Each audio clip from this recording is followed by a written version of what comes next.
The Talksport Fan Network. The ultimate on-demand destination for the UK's best fan-led football podcasts. Want authentic supporter insight on all things Bournemouth? Follow Up the Cherries in all departments on the Talksport Fan Network. Club-dedicated content created by the fans, for the fans. Search Talksport Fan Network.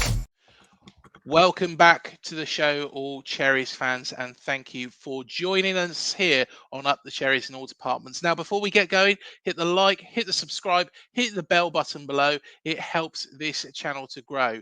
And if you've seen the thumbnail, you know what we're going to be discussing today. Some very, very exciting news as Bill Foley and AFC Bournemouth announced that we are going to have a stadium expansion. Now, it wouldn't be a reaction show if I didn't have somebody next to me. And of course, that first person, Mr. Matthew Harrison. How you doing, Matt?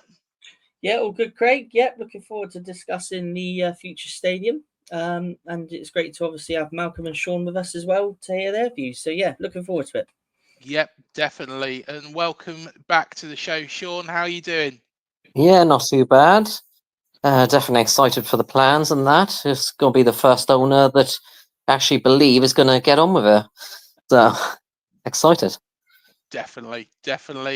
And Malcolm, of course, the star of Cherry AM. I saw you yesterday. We announced the kits without even realising, but how you doing, mate? Yeah, good, thanks. Yeah, good to see you all. Definitely. Always good to see your face. So, I tell you what, let's get into this and let's talk about our shiny new stadium. Before we do that, quick shout out to our two sponsors. Firstly, Touchpoint Telecoms. You can find them at touchpointtelecoms.co.uk, and also Dental on the Banks. You can find them at dentalonthebanks.co.uk. And here's a bit about them now.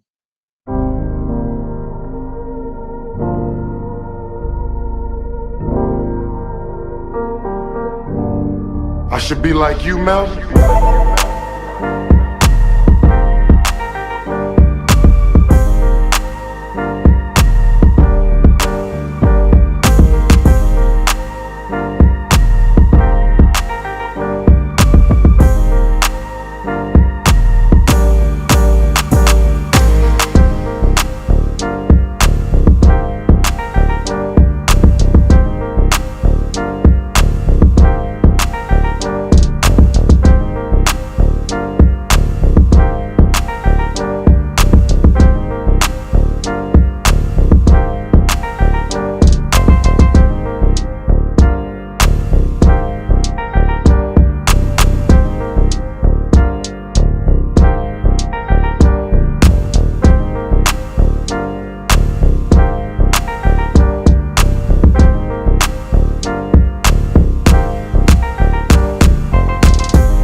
So, unless you've been living underneath a rock for the past couple of days, this is our new Dean Court or Vitality Stadium for sponsorship purposes.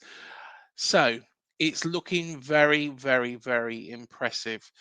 Guys, I'm going to go around the room. When you first saw these images, what did you think?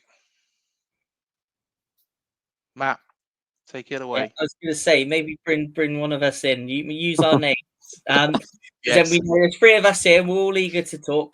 But yeah, when you look at these graphics, you know what stands out for me is just how great it's going to look. I mean, the capacity, you know, up in it to what is it, 20,200? Is it? I think. Yes, yeah, 20,200.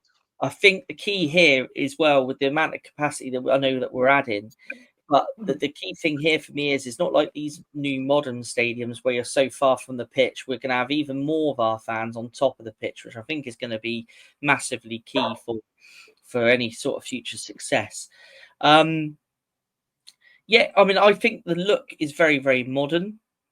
I think the old Ted Mack stand, which obviously we've got in place of the big tiered one here, which is going to replace it. It's almost like that could be like become like Bournemouth's own cop end. This the 7,000 people I think is what they're going to have in that stand alone. So there's going to be some noise. It's down to us to keep the atmosphere going when we do have the stadium looking like this, and I think it's going to be an absolutely awesome atmosphere. And I like what they're also doing to the main stand as well. They're improving the front facilities. I think you can just see it in the bottom corner picture there. At the minute, I think they're going to change that frontage there a little bit and neaten up the cladding on the outside of there as well. So it looks like they're neatening on, obviously refurbishing existing stuff, but the new stuff is looking really good. And the corners as well. I mean, Eddie Mitchell said to yourself, Craig, didn't he, years ago, when he came on the channel, that there was ways of developing Dean Court, making it bigger in its existing position, and well, this just proves it's absolutely right. He said that they could fill in the corners, which is what they're doing here with these plans. So raising both the north stand and the east stand. It's exciting, and now you can actually see it pictured. It's really sort of, it's really kind of hit home now that this is actually going to happen. Not like the old days, Malcolm, when they promised the old Walker stand and a rusty structure just stood there for years. But yeah, no, it's very exciting. It looks really trendy. It looks modern. It looks, it's an architect's dream, I think this. Really excited, really looking forward to it. I think the fan zone is a great idea. I think what they're doing with the turnstiles by bringing the turnstiles out, I think they're putting into the perimeter fencing, I think is excellent, good idea. I mean, the plans just look great, and roll on. Obviously, we talk about the phases a little bit later on, but roll on when it all commences. 100%. Sean, do you like Yeah. the look of it? Yeah, I really like it. When they said about doing the stadium, all that, I pictured kind of oval thing, kind of like Brentford, Brighton kind of thing, which if you saw Premier League stadium, most times you would say it's that oval thing and like that. But the way they've done it, it's still keeping to Dean Court. And I think that's made it feel very homely. It looked pretty much, it looks kind of the same, but bigger. And that's really good. Instead of just copying everyone else with these oval things, shining that, it's keeping to what we are, but just making us bigger. And I think that's the main thing. Is we're very unique, I think, the style they've done the stadium as well. I say it's not like most of the others when you vision new Premier League stadiums. And yeah, I'm really excited for it to get going. And I say this is going to be the first owner you actually believe will happen, and it will happen quick. So yeah, I'm really excited for it.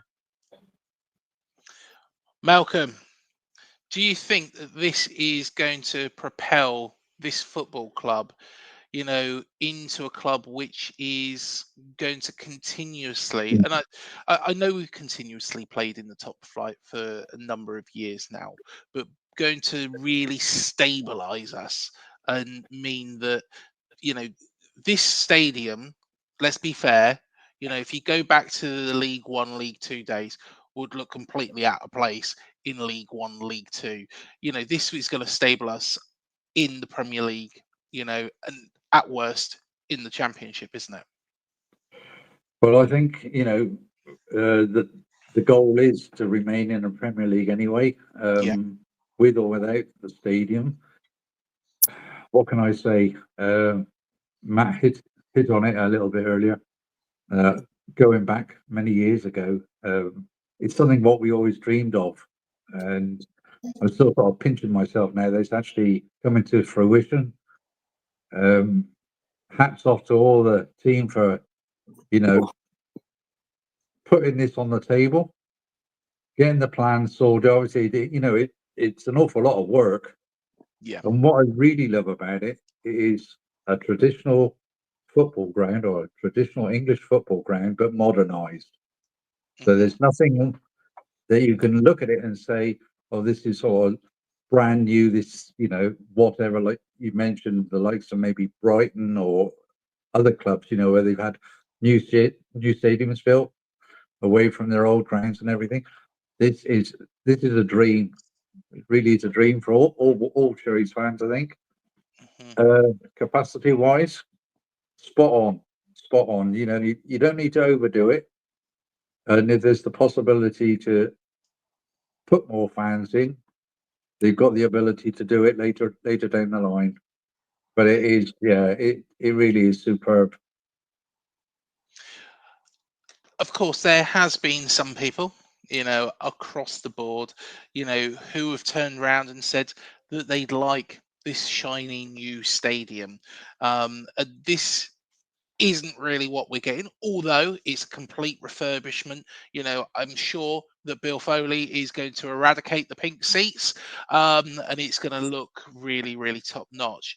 But with a catchment area, that covers, let's be fair, there's only one real team that, of any note in Somerset, which is Yeovil Town in the National League. Wiltshire, you got Swindon again, only team of any note. We have got a great catchment area within our local region, and people will drive to actually watch football from those areas if it is attractive.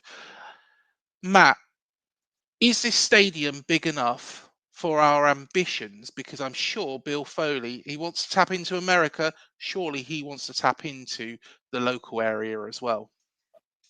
Yeah, no, yeah, of course. But I mean, is it big enough? I mean, I think in terms of once this is completed, I think for the time it's going to be big enough. In all honesty, but potentially if the club's going to keep growing, which I think it's going to, then yeah, I'm sure there's going to be another plan on how to extend it further. I mean, if you look at here, the main stand, there's always room there to go back on the main stand, which may be, an option that's been explored as a potential further option down the line to make that stand bigger. So, and again, is it a case that, I mean, look what they've done at Anfield with the, we went up there while they were building it. They made their end that was already pretty. Well, actually, no, I think it was quite a narrow roof when I first went there. Yeah. But they made. There's always ways in designs to make things bigger, and I still think there's, not necessarily behind the north stand and the east stand, but still behind the new, whatever they're going to call the Ted Shed. Are they still going to call that stand the Ted McDougall stand? Who knows? But there still seems to be room for development going forward. So if they feel the need to make the ground bigger again, I'm sure that there is plans in place. But I think to start with, this is going to be excellent. This is going to be an excellent number. And yeah, it's I mean, again, just look at these pictures here. It's finally, a dream, set to become a reality. Not like back in the sort of like League 1 2 days when the stadium was first built in its current form, with just 3 sides. I mean, I remember when the ground opened, we opened with 2 sides for the first fair few games. So to now have the world's longest temporary stand, which it must be, it's got to have sort of record that stand, because I mean I remember being in there for the Real Madrid game, and they rushed and worked day and night to make sure that was ready for that game, to sell extra tickets. And it was then called a temporary stand. So I think for now, for this first phase, once this this, as we see the picture here, is completed, I think it's going to be big enough. Is it big enough going forward beyond that? Time will tell. But like I say, I do believe that there's still room for further development there. Sean, that segues quite well into your point, because we were speaking with regards to the capacity. Tell us what you think. Well, it's awkward because you said about the catchment area, first of all. Yeah. If you take away Southampton, and everyone knows, they got up straight away last time, but it's the Championship. You don't know. So you think the next nearest kind of Premier League teams, you're probably looking, I'm not good at geography, but Brentford? That means if Southampton now doesn't get up, we will be the number one to go for. And that's a massive, massive area. Now, if we want to go up and go for Europe and all this kind of stuff, you're looking at the kind of, what was it? How many can fit in a stadium? Looking at the Premier League levels. If we got 20,000, we still would be second from bottom. I don't know if you guys want to quickly guess. Oh, actually, no, you saw it. If you was in the Championship, then you would be third from bottom. League One, you'd be eighth from top. So even at 20,000, we are a relegation Championship, just going by stats, by attendance wise, promotion League One level. So if we are going to go for Europe and all that kind of stuff, and if we do get, let's say he ups it a bit more, 23, 24k, and we keep basically selling out, filling and all that kind of stuff, is there going to be room to expand it to the 30,000, which is probably what the average of even the Championship is? And because I've heard with the houses and all that, maybe 25,000 is the limit. And if that is the limit, what are we going to do then? Are we going to have to just cope with that? If he's got ambition, would he want to go for more? And then that means we'd have to go for a whole new, maybe a Camp Magna, build a new stadium. So I'm positive with the number in the sense it's a good stepping stone at that. Yeah. But optimistic, if I'm being a bit of a dreamer maybe kind of thing, then 20,000, even 24 and that is not going to be enough if we want to go for that higher level. And is it possible to even do that?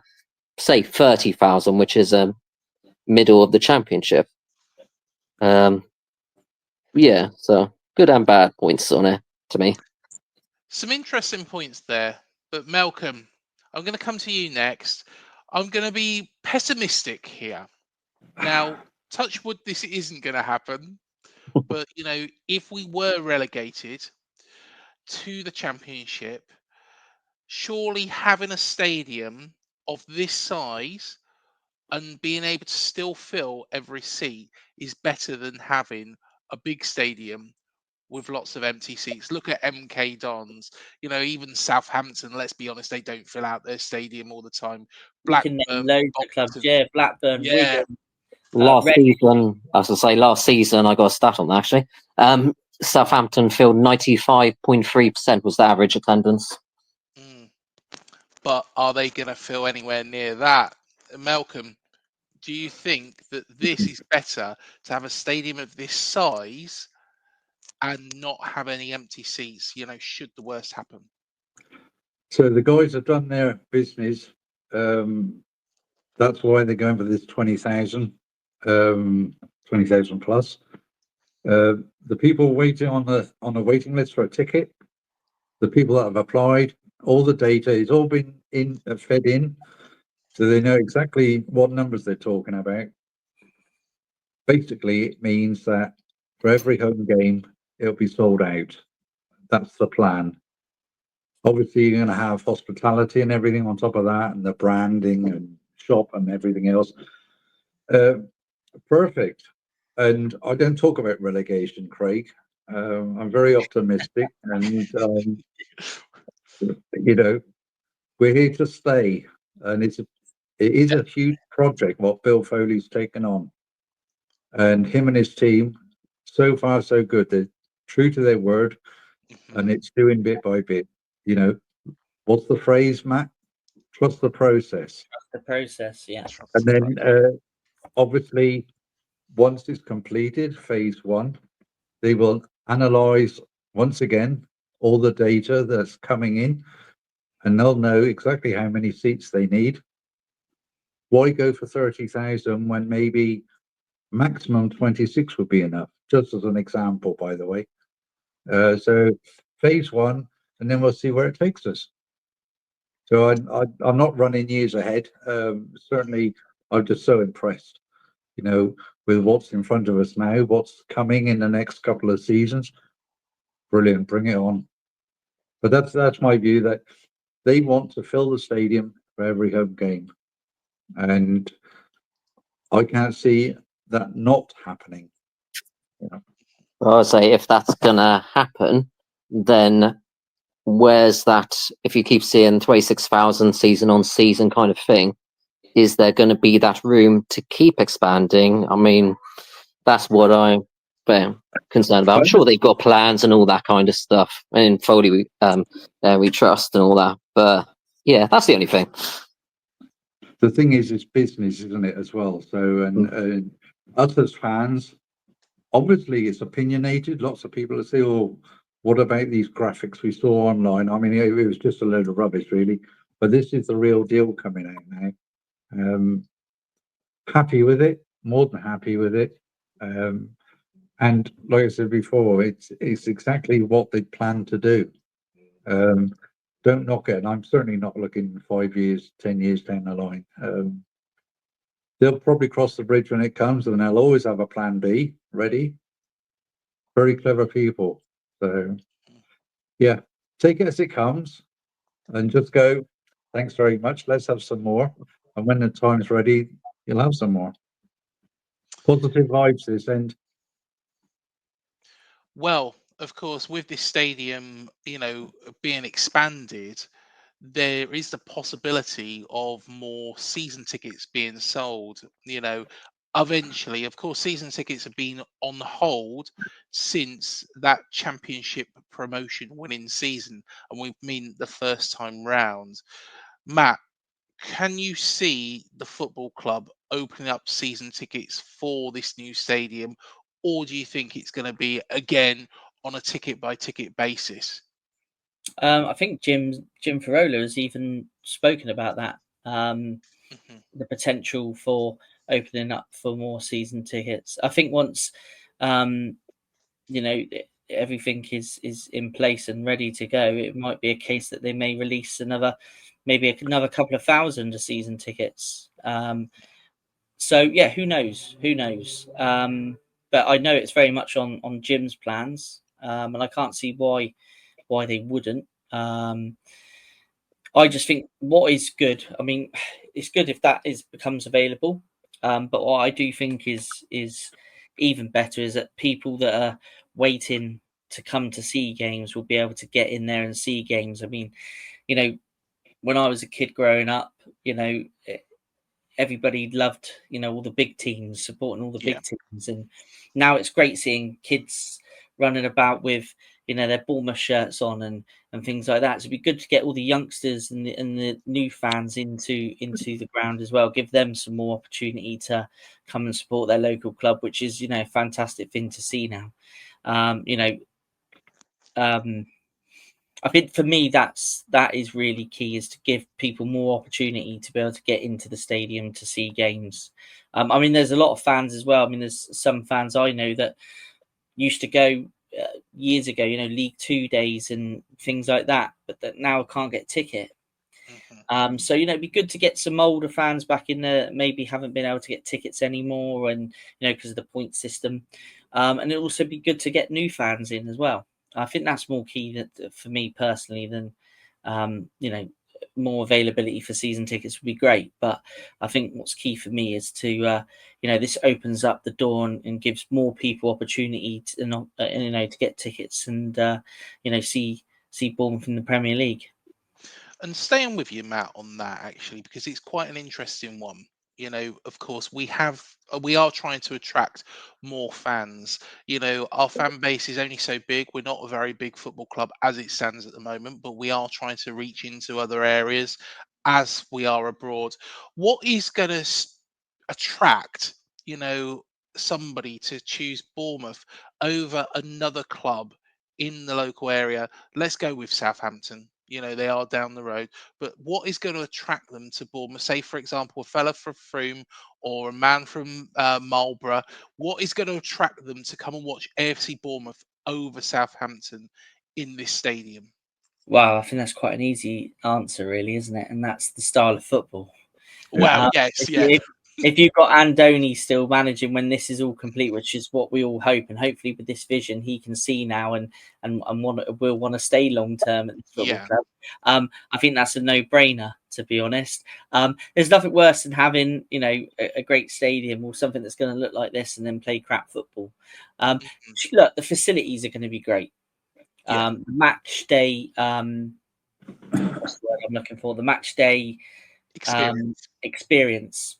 Thank you. The match day experience is going to be excellent. I mean, look at the fan zone. Look at the size of it. You know, in the corner there. You know, it's going to be more than just the football. I mean, obviously, we all go to football to, you know, to watch good football, and that's definitely what Bournemouth are turning out at the minute. But yeah, the facilities are going to be great. The hospitality is going to be second to none.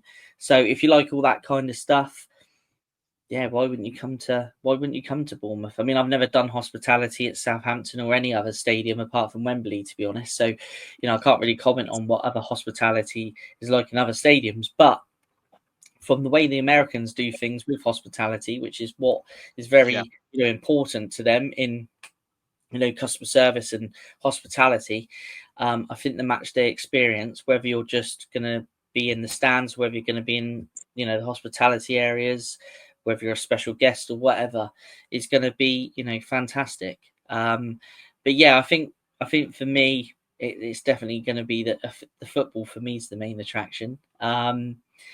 But yeah, we're in a great area. You know, we're in a great area to attract fans from all across Dorset. And I think since the club's been in the Premier League anyway, that's steadily grown over the years. But yeah, for me, it's just going to be even better to watch great football in a, you know, great looking stadium like this. But also, Sean, it is all about, you know, like Matt said there, the experience, the intensity. You know, at a stadium like St Mary's or the Medeski or Stadium MK, let's throw them in there, even though that has got lots and lots and lots of empty seats. But it's all a little bit samey. It all looks a bit samey. It all feels a bit samey. Whereas this, what sort of experience do you think that, you know, these people will be getting, and how do you think that might keep them as fans for longer? Well, as I said, thinking about the area, we're probably everyone wants to go to Premier League football and all that kind of stuff, and we'll be the best in the area. And we got the whole development centre, I believe, by the end of the year, we category 1 in that, and with that, we'll be bringing in these exciting players as we're already doing. And I think the fact that we're going to be bringing in all these brilliant players, I say new stadium, it's going to be such positive vibes all the time, and that it's just going to draw these fans in. And whilst there's no massive rivals around us now, this is the opportunity time to get those fans in and get that, and we're going to be doing that. I say it's going to be brilliant. Malcolm, you know, first time you step foot in this stadium, what would you expect? And, you know, how much different do you expect it to be from the Dean Court that we're used to? Well, it's like chalk and cheese, isn't it? The first thing I would say, yes, go along with Matt. You go there to watch a game of football. But having followed the progress of what's been going on since Bills came in, really very, very good points made by Jim Trevola the other week on his video with the Fans Advisory Board. They want to make it a day. So it's not like, you've got a 3 o'clock kickoff as an example. So you don't turn up at maybe 2:30, you know, go through the turnstiles, grab a coffee if you can on the way up to your seat. There's going to be so much going on around the ground, outside the stadium, obviously inside the perimeter, whatever. Beforehand, I would give myself at least 2 hours before kickoff, at least. And they want to keep fans there as long as possible afterwards as well. So like after game entertainment. So the 1 o'clock arrival time if you want. Game finishes 10 to 5, whatever. It could be 6 o'clock at the earliest before you disappear. So you've had 5 hours. Amazing. It's totally different. I'm just up for it, really am. And they also mentioned, as Sean said, about younger people, and that's their goal, is to bring in, younger children, Yeah. and all families as well, obviously. Where's the limit? There is just so much positive stuff now, and that alone, and these projects are actually coming to fruition. That is going to attract people to the club to say, I want to follow this club. I see what they're doing. And it's no different with players that want to come here as well, because they can see what's going on and they want to be part of it as well. So it's just everything's positive. Love it. Yeah, the club needs to take advantage of the ride we're on. I mean, it's like, you think Wrexham, obviously, they was nowhere. Obviously, they had fans, but not a massive amount. But then the owner came in, and it's been promotion, all that. And suddenly they got an absolutely massive fan base and all that kind of stuff. And whilst we're on this positive ride, well, ever since we got promotion, League Two, League One, and all that kind of stuff, we just want to keep using that ride and keep bringing these fans in. And I think that's what's going to happen. Yep, it is. It's like I said, it's small steps, but for every year, it's going up and up. 100%. And of course, we pretty much double our capacity with this as well. So it going up from the 11,286 seats to 20,200. With, of course, there is room for expansion as well.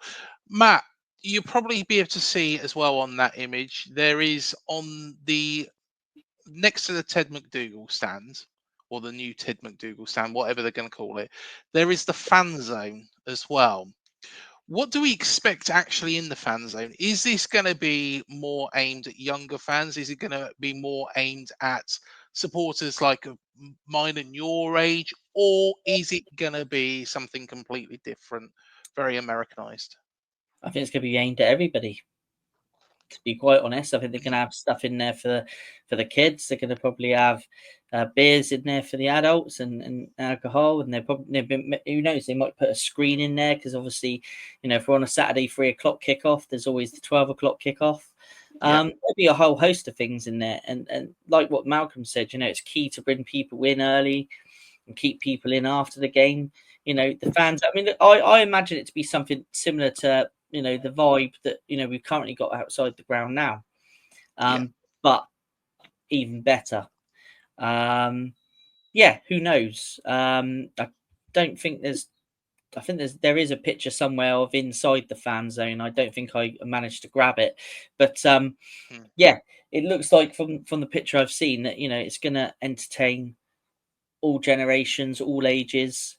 I think that's great. I think to put a fan zone there, I think and in that position as well where they're going to put it, I think is it's going to be excellent. It's going to be a great vibe in there.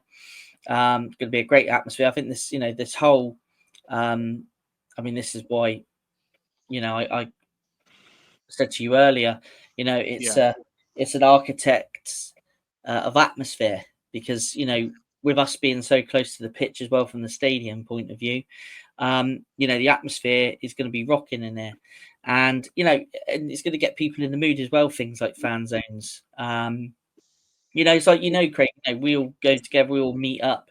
Before the games, we all have a few beers, have a laugh, and that. So I know we go to different places and that each week for the games and that.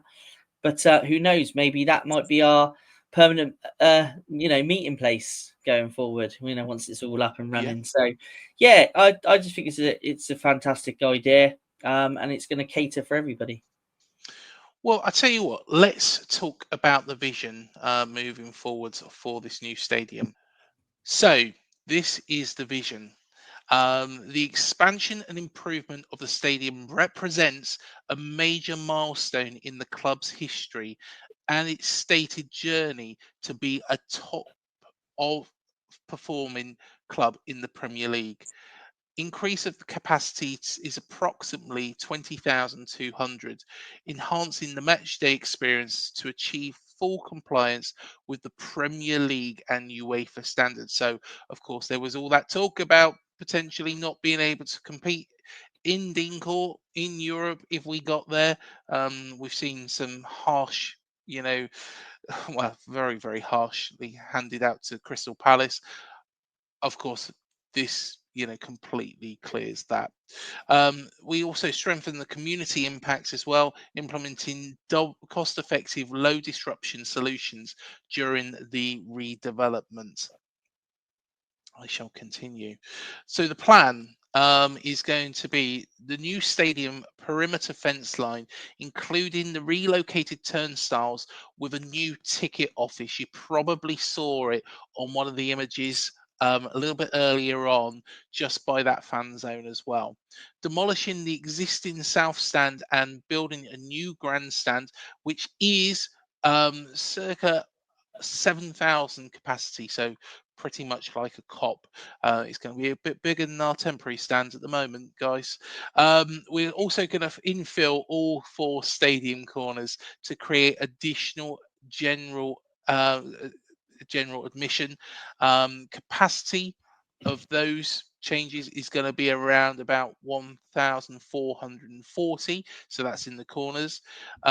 Also going to vertically and horizontally expand the north and east stands as well. Of course, we mentioned the new fans zone, but also a new outside broadcasting area as well. So that's for the likes of Sky Sports and TNT. Relocate the existing floodlights from the corners and space along the grandstands. That will be quite interesting as well. So we'll be pointing down. No longer will we have our trademark floodlights. I'm going to miss them.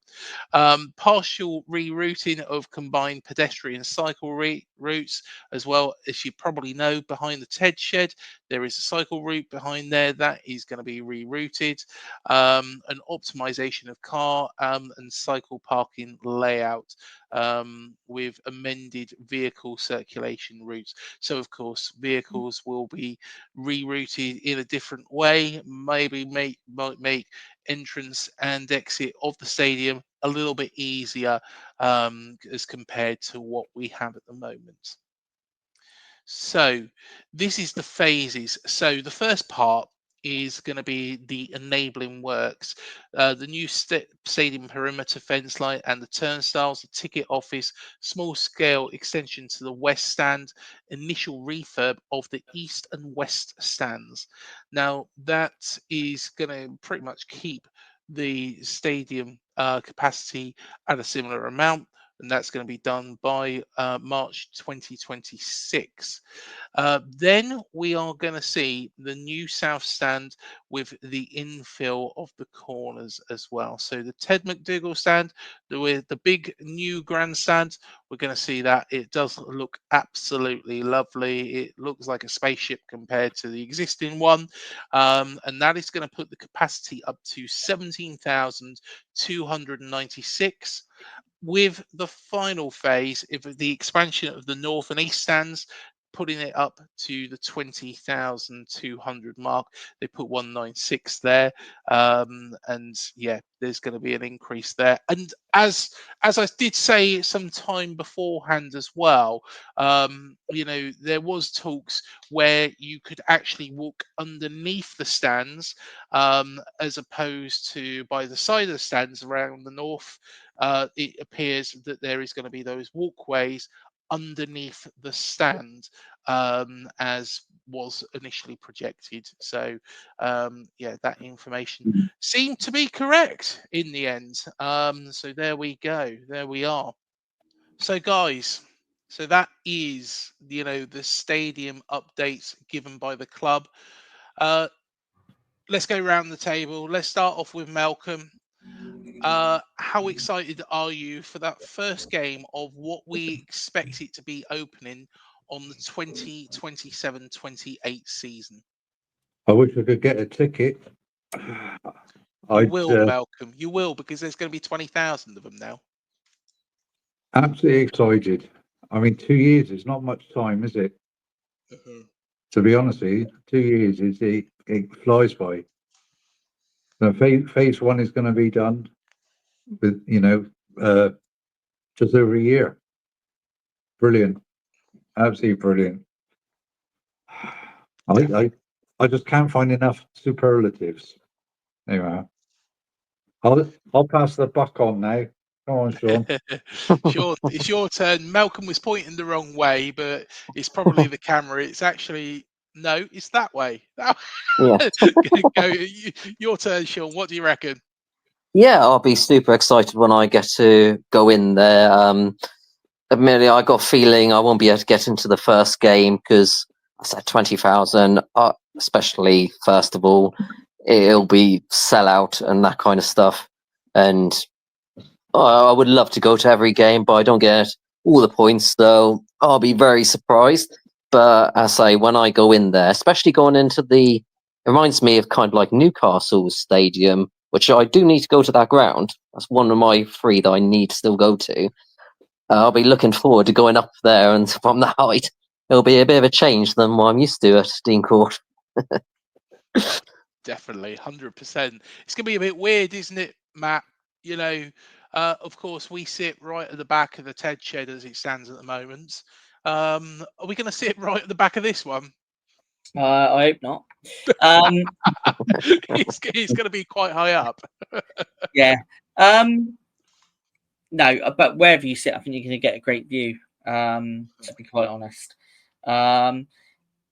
Yeah, not right at the back, Craig, but maybe halfway up would be quite nice. But yeah, no, but all in all, extremely excited. A little bit like when you see things like this, is like we were saying last night, when you see the new shirt, my feet tend to get itchy and just want the season to get started.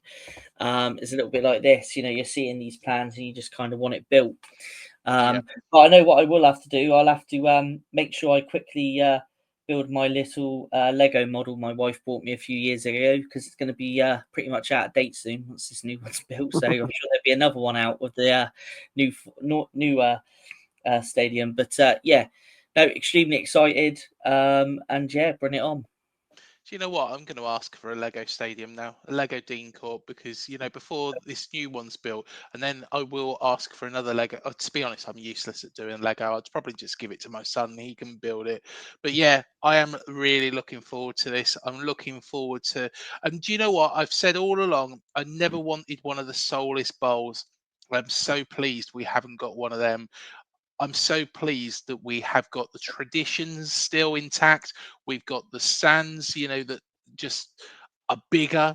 It's exciting. It is exciting. And yeah, I can't wait. No longer is there queuing for just the one toilet, I'm sure, when you've had a few too many beers. And maybe not too much queuing for the beers as well. So it's going to be very, very exciting. So yeah, if you like this video, guys, please hit the like, hit the subscribe, hit the bell button below. It does help this channel to grow. Do check out Cherry AM. I'm sure that this is going to come up in many, many, many more as we go through the months and the years that Cherry AM might exist for. I'm sure we'll be talking about it in lots more details. So yeah, do check that out. Check out all the interviews as well that we've done on the show. That's all in the interviews tab. Lots of former Cherries as well. As a legend of the club, of course, Steve Fletcher is still here. And of course, we have got the Dean Court Social coming this season. So from me, Matt, Malcolm and Sean, thank you for joining us. We shall see you in the next one. The Talksport Fan Network. The ultimate on-demand destination for the UK's best fan-led football podcasts. Want authentic supporter insight on all things Bournemouth? Follow Up the Cherries in all departments on the Talksport Fan Network. Club-dedicated content created by the fans, for the fans. Search Talksport Fan Network.